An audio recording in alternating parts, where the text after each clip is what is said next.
Hey Valley, welcome back to VMSTV. I'm Madison Mulligan. And I'm Cash Versailles. On the broadcast today, we will introduce you to a Carlsbad resident who has a very special relationship that any animal lover will totally understand. We'll show you how two middle school students work together editing a short film even though they live 3,000 miles apart. And a local artist creates a lasting memory for one of Carlsbad's most famous landmarks. We'll have those stories and more, so sit back and relax, Valley. Because VMSTV starts right now.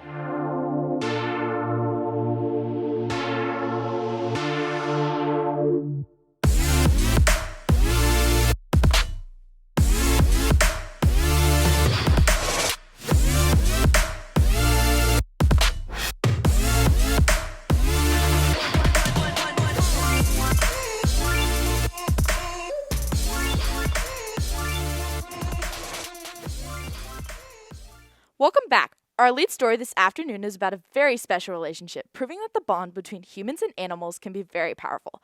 We're calling this story A Tale of Two Friends. Michael Basista is the reporter.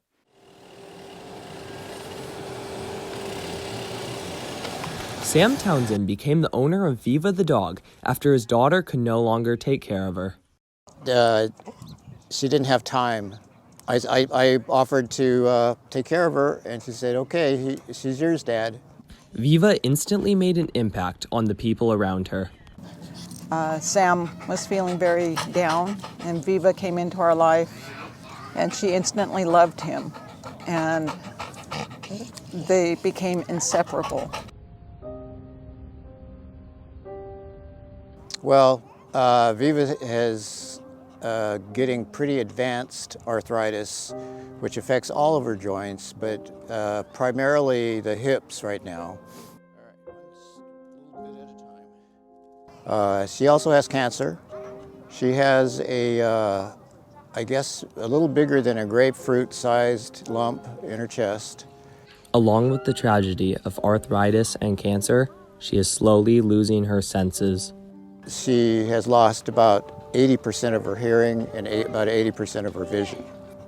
That's physically, she's getting weaker by the day. It's very sad to see. The saddest part of any dog owner's time with their furry friend is finally having to say goodbye. So we're coming up to that point very soon. It could be next week. The vet says, okay, you guys say goodbye. And that's it.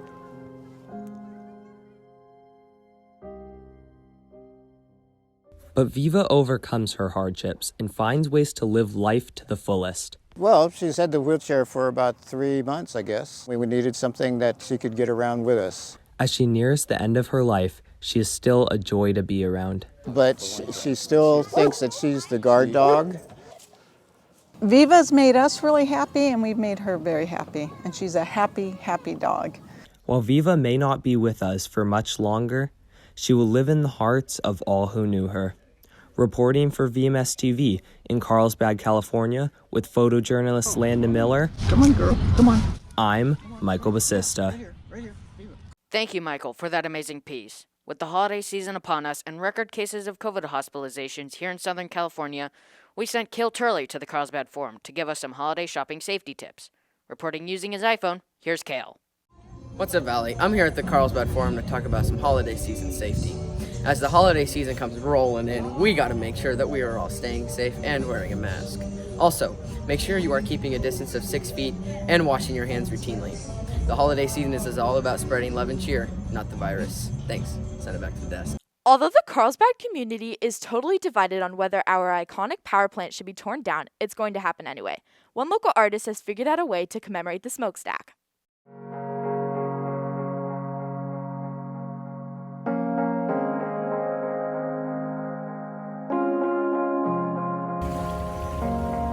As many of us know, the Carlsbad power plant will be demolished in the near future. And it's become such an iconic landmark for us that I figured to preserve its memory, what better way than to create a miniature sculpture of it. I'm standing here on State Street where Brian Snyder is selling his models of the Carlsbad power plant to keep the memory of this iconic landmark alive. Well, you know, it's interesting because it's a power plant, and most might think that it's not something worth celebrating, but for most of us, we've all grown up with it. It's part of part of the Carlsbad landscape. These sculptures have been a project that has gone on for about a month. Every piece is hand finished with sandpaper and X-Acto blades. So there's multiple stages. Everyone is slightly unique. I think I just want to celebrate Carlsbad and the Smokestack and the power plant during the remaining time that we have with it.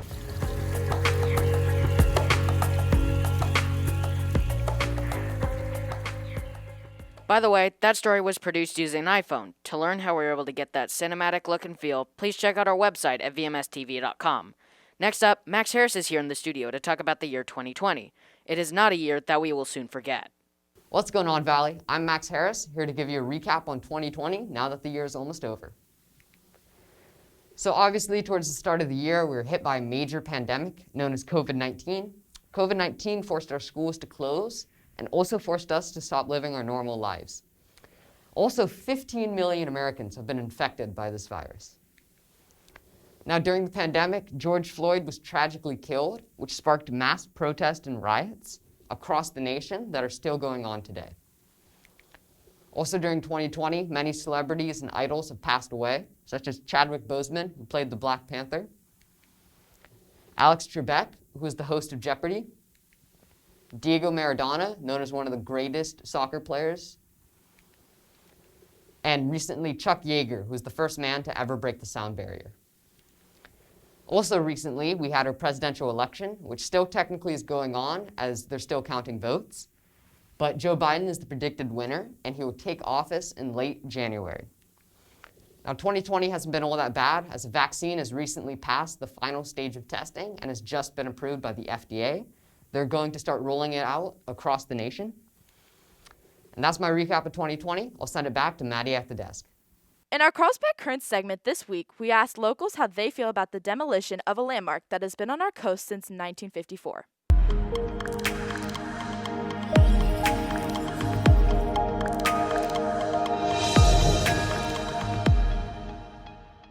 You know, it's very sad because it's a memorial in our Carlsbad environment, but it's a national landmark.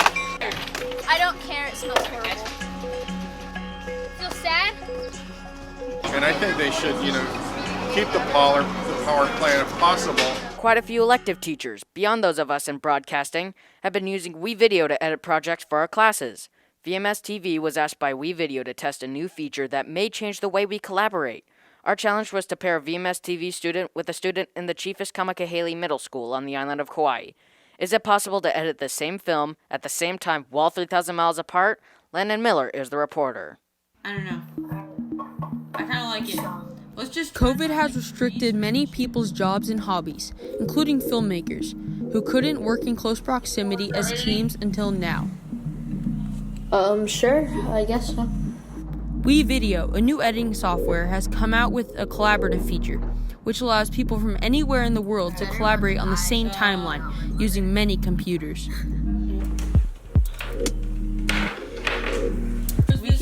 To demonstrate this, Kern and I from Hawaii and California co-edited a piece on a sport we both have in common. There were definitely some struggles along the way during the editing process.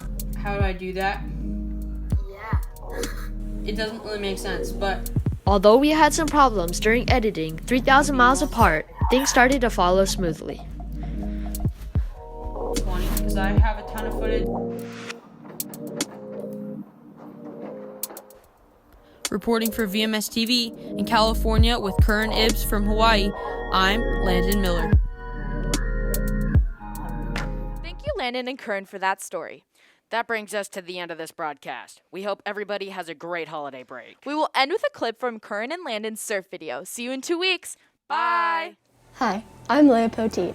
Coming up on VMSTV after the break, we'll showcase one outdoor sport that has been thriving during the pandemic. We'll introduce you to a Valley 8th grader who hopes to one day play music professionally. And how hard is it to shoot a 15-second commercial using an iPhone? We'll have all of those stories and more on the next VMSTV.